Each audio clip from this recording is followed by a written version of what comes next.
হুমায়ুন কবিরের নতুন দল ঘোষণা, তার আগে বিভিন্ন প্রান্ত থেকে লোক আসতে শুরু করেছে সেই সভা মঞ্চের উদ্দেশ্যে। সেখানে কয়েকজন এসে, কোথা থেকে এসেছেন জানার চেষ্টা করবো। কোথা থেকে এসেছেন? কোথা থেকে? ক্যানিং থেকে এসছি। ক্যানিং থেকে এখানে কি কারণে? ক্যানিং থেকে এখানে এসছি, বাবার মসজিদ দেখতে এসছি। এসে এখানে মিটিং হবে তাই একটু শুনতে এসছি। মিটিংয়ে হুমায়ুন নতুন দল ঘোষণা করবে, সেই কারণে কি আসে এখানে?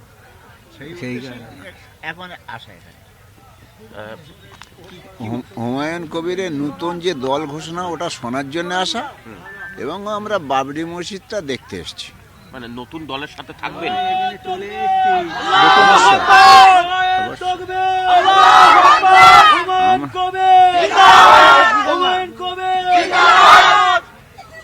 নতুন দলের সঙ্গে থাকবেন? আমরা এই দলের সঙ্গেই থাকবো।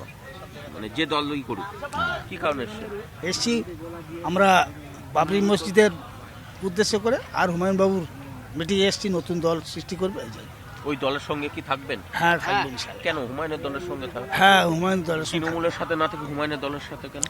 হুমায়ুন দলের সাথে থাকবো, মানে হুমায়ুন যা যা প্রতিশ্রুতি দিয়েছে যাতে বাস্তবায়িত হয়, উনি করেন, সেদিকে আমরা আশা রাখি। টিএমসির সরকারের আমলে আমরা তো বঞ্চিত।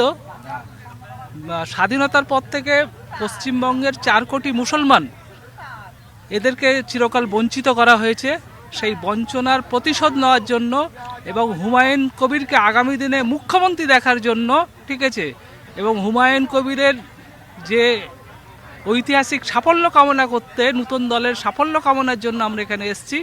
আমরা আশা করি হুমায়ুন যেভাবে হচ্ছে জোটের বার্তা দিচ্ছে, আইএসএফ, মিম, হুমায়ুন সাহেবের নতুন দল, ঠিক আছে, কংগ্রেস এবং সিপিএমের যদি জোট হয়, টিএমসি পশ্চিমবঙ্গের 50টার কম সিট পাবে এবং হুমায়ুন কবির আগামী দিনের মুখ্যমন্ত্রী হবে। এটা অগ্রিম আপনাদের চ্যানেলকে আমরা বলে রাখছি। রাজ্যের বিভিন্ন প্রান্ত থেকে লোকজন আসছেন, তারা দাবি করছেন হুমায়ুনের নতুন দলকে তারা সমর্থন করবেন এবং তৃণমূল সরকারকে উৎখাত করার যে ডাক দিয়েছেন হুমায়ুন কবির, সেই লক্ষ্যেই তারা এগিয়ে যাবেন। ক্যামেরায় সিদ্ধার্থর সাথে কৌশিক, টিভি 9 বাংলা।